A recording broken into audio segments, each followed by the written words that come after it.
When I first realized I qualified, I just stood up and I looked at my brother who would be opposite me right now, and we just kind of celebrated together. The World Cup came and it like completely flipped us on our head. Like, it's a complete aggressive tournament. You have to get kills to qualify. Like, it's just the best way.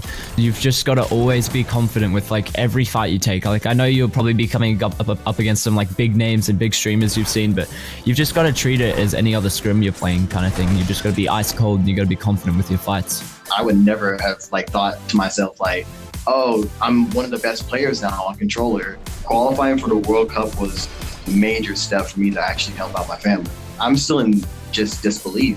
What would it mean for me to take over the top spot? Honestly, I would have no words.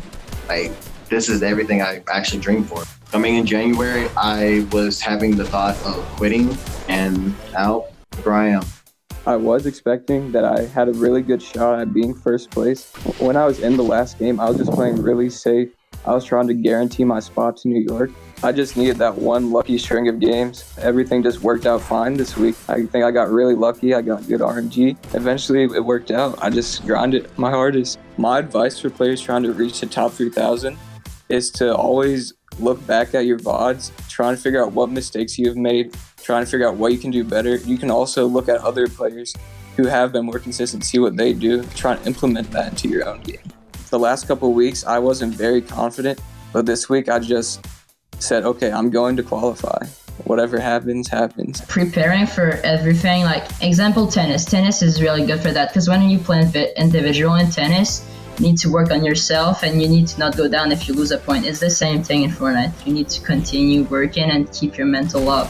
And I think that's really huge, and my parents really helped me through that too. My advice to everyone would just be to keep grinding. You never know when you could pop off. Like for me, 1 week changed everything.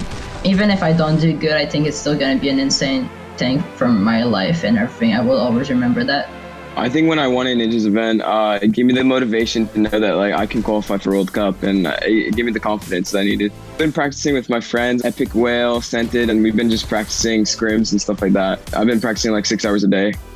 I've been pretty confident that I'd be able to make it to some event at some point just because I've been putting in like 10 hours a day. I have a little bit of a routine. Sometimes it varies, but I usually start off Kovaxing for a little bit and then moving on to the creative before I get into custom matchmaking in like Atlantis Discord. So my advice to up and coming players that want to like do well in the comp scene is watch and learn from the best players in the world, like Benji, Savage, and like people like Cease and Elevate that are just the best players in the world. You just watch their VODs and their gameplay and you pick up stuff, learn from the best, and you'll improve.